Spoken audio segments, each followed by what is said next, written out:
Good evening. I'm Jan Cottrell, representing the League of Women Voters of Bellingham and Whatcom County. We are co-hosting tonight's forum with League of Women Voters of San Juan County and League of Women Voters of Skagit County. Founded in 1920, the League is a nonpartisan organization with more than 700 affiliates in all 50 states. Our goals are to encourage informed and active participation in government, increase an understanding of major policy issues, and influence public policy through education and advocacy. The League never endorses candidates or political parties. Membership is open to all people age 16 and older, and we invite you to join. Tonight's forum is being broadcast on BTV and the City of Bellingham YouTube channel. Recordings of this program will be available on the League of Women Voters of Bellingham-Whatcom County website. That's LWV Bellingham-Whatcom.org, and at the City of Bellingham YouTube channel. The forum will be rebroadcast on BTV and 102.3 KMRE Community Radio up through Election Day, November 8. No portion of this forum may be rebroadcast in part or in full without the written consent of the League of Women Voters. Questions for this forum have been prepared in advance by the League with input from the public. The Cascadia Daily News, Linden Tribune, Salish Current, the Northern Light, 102.3 KMRE Community Radio are media partners. Tonight, we are hosting candidates from Washington State 40th Legislative District Representative Position 2. The Washington State House of Representatives has 98 members. 2 are elected from each of the districts in the state. During legislative sessions, the legislature is called upon to enact or reject legislation affecting public policy in the state, provide for the levy and collection of taxes and other revenue to support state government and assist local government, and appropriate funds for these purposes. Although laws are enacted only when the legislature is convened in formal session, policy issues and the general operation of state and local government are under continuous review by legislators who serve on permanent and interim study committees. Washington State representatives serve 2-year terms and their annual salary is $57,876. I'd like now to introduce to you the candidate, Alex Ramel, and he has a candidate. He has another candidate, but he was not able to attend. Here are the rules that we will follow. Each candidate, that is Mr. Ramel, will have 90 seconds to respond to each question. Then he will give a 1-minute closing statement. The timer displayed on the screen will count down your time. The timer will be purple when you begin, then turn to yellow when 15 seconds remain. When time is up, the timer will turn red. If you continue to speak after the time limit, we may cut your microphone. Are there any questions regarding the rules? If our timer is ready, we can start. Timer, are you ready? Candidate Ramel, please give your opening statement, which is the answer to this question. What motivated you to run for this office?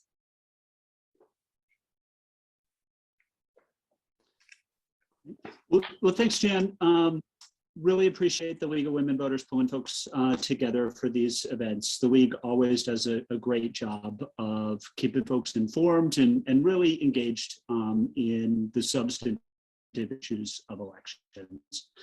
And always appreciate the work that you and your colleagues do in the background. Thank you for organizing this.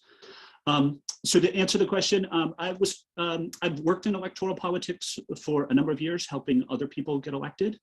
And when folks would suggest, oh, have you thought about running?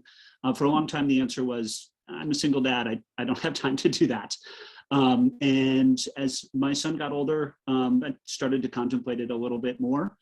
And then in the summer of 2017, we had one of the first summers where there was a serious smoke covering our community because of wildfires, climate change induced wildfires that we know are growing more and more consequential with climate change.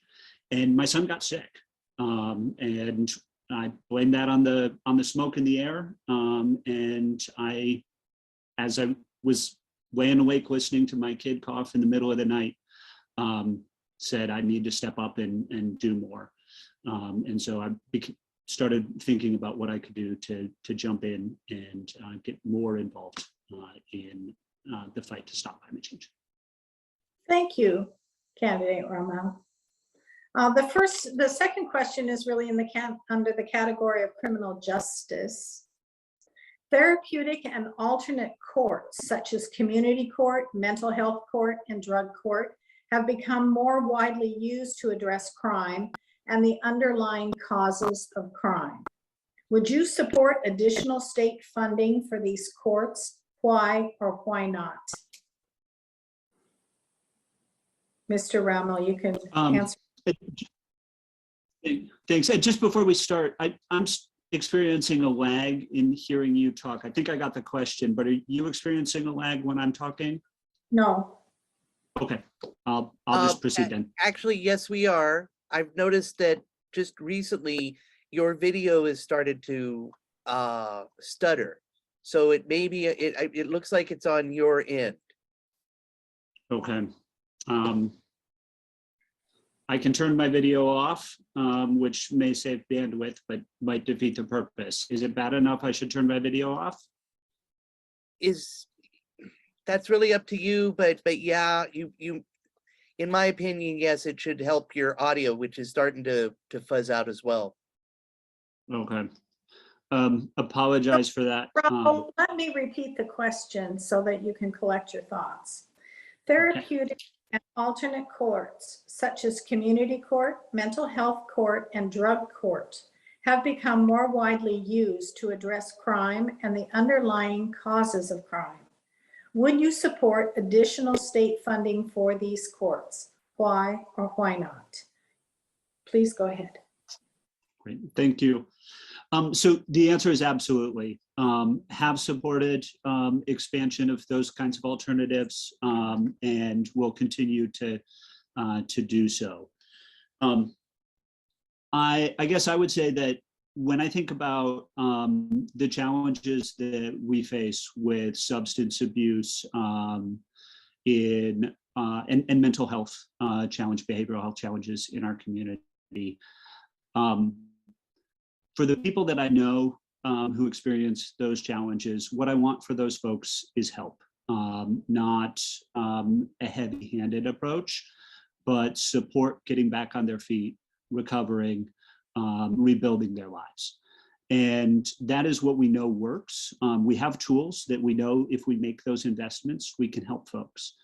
But the statistic that we heard recently was that only about 11% of people in Washington suffering from substance abuse disorders have access to support and treatment.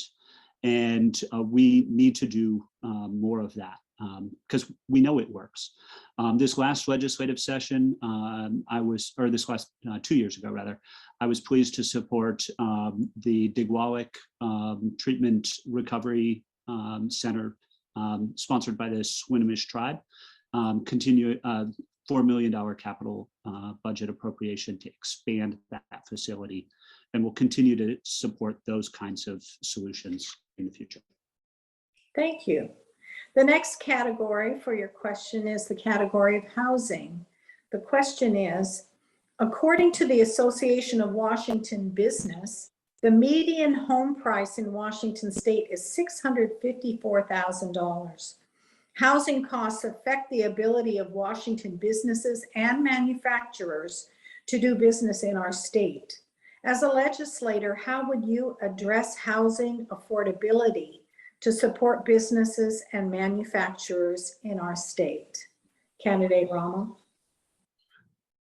Thanks. That's such an important question. This is probably the number one thing when you talk to voters. I've been to about 2,500 homes talking to folks so far this year during the election. And this is the top thing that comes up is the rising cost of housing in our communities.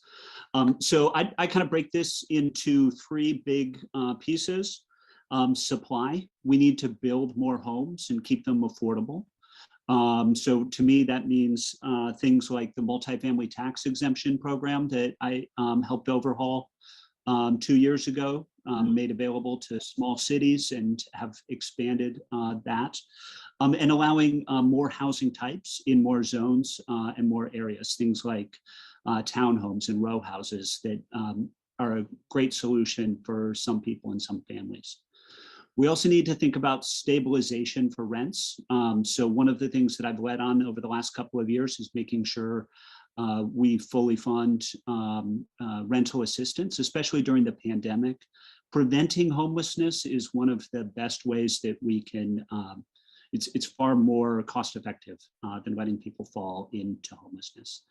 And then finally, we need to create subsidy for those who are never going to be able to afford market rate housing. That's the permanent supportive housing that we were talking about before. And that really looks like fully funding the Washington State Housing Trust Fund, which I've been an advocate for and will continue to be. Thank you, Candidate Ramel. Jan, hold up just a second. Candidate Ramel, go ahead and turn on your camera again. Your audio sounds better. It could be that it was just a momentary thing. Temporary lag, hopefully. The next category is reproductive rights. If elected, what next steps, if any, would you support for Washington State after the Dobbs v. Jackson women's health decision overturning Roe v. Wade regarding women's reproductive health? Candidate Ramel. This is such an important issue right now. And thank you for making sure that every candidate is on the record on this one.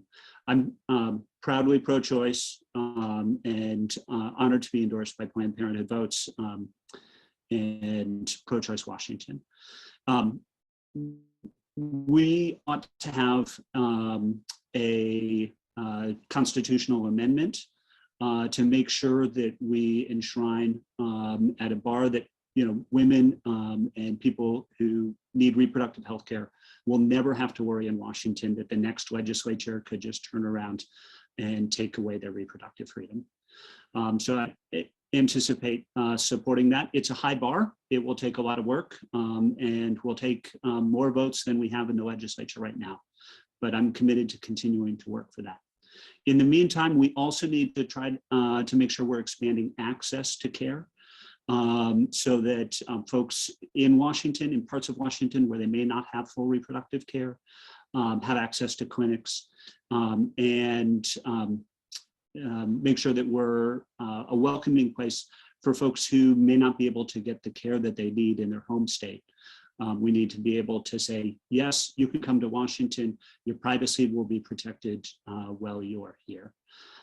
This last legislative session, we did work to expand access to care, in part by allowing nurse practitioners to do more reproductive health care procedures. It's an important way to expand access to care. Thanks.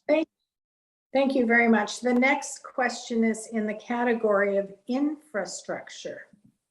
What, if any, steps should be taken to improve the operations of the state's ferry system to address reduced schedules?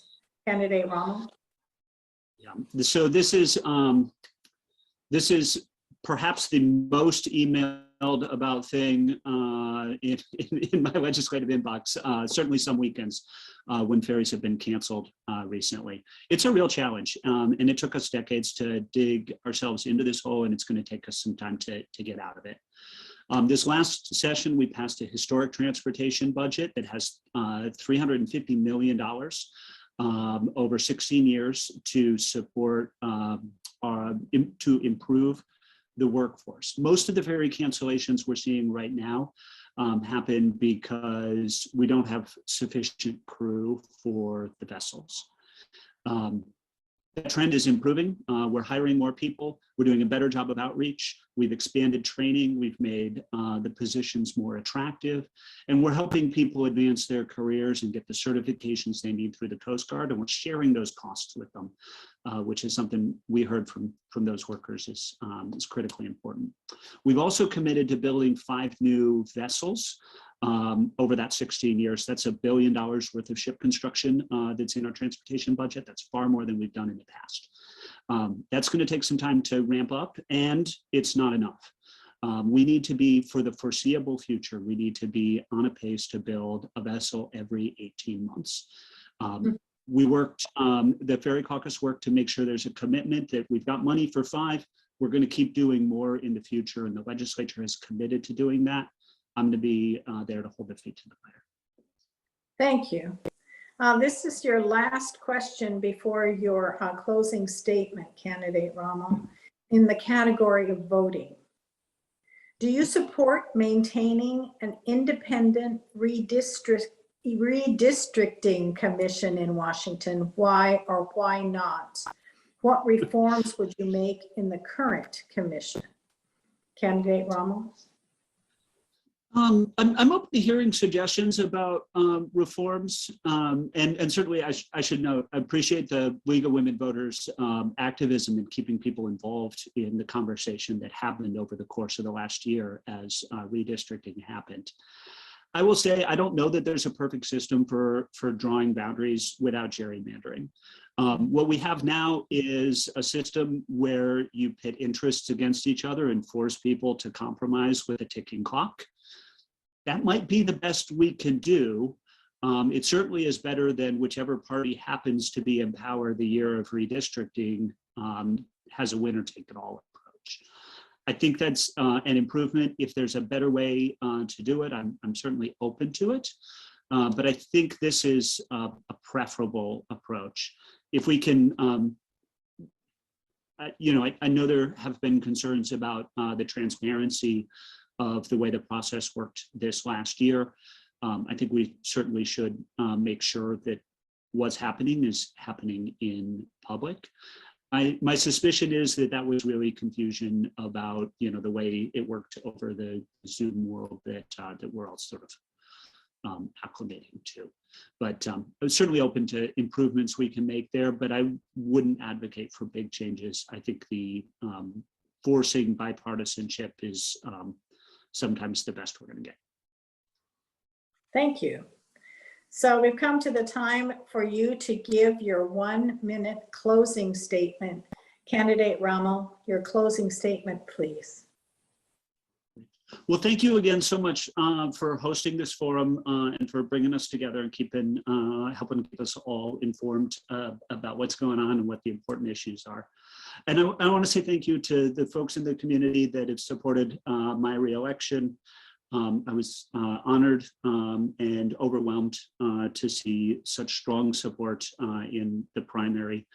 And really appreciate everybody who's pitched in. And I will just say it's an honor to be part of the state legislature and to represent this community. I try to do so in a way that builds big tent, that really coordinates with my seatmates, Senator Lovelet and Representative Lekanoff, so that we're covering all of the bases for the community, working with the local leaders in the area, and really working legislation as a team sport on behalf of the community. It's an honor to keep doing that work, and thank you so much for your support and for your time tonight. On behalf of the League of Women Voters, I thank you for being here today and for your interest in running for public office. Voters can find more information about candidates online at vote411.org and in your voter pamphlet. Ballots will be mailed on October 19th, 2022. Your ballot must be postmarked or in a ballot drop box before 8:00 p.m. on November 8. Please remember to sign the ballot envelope. And if mailing by postal service, we recommend that you mail early.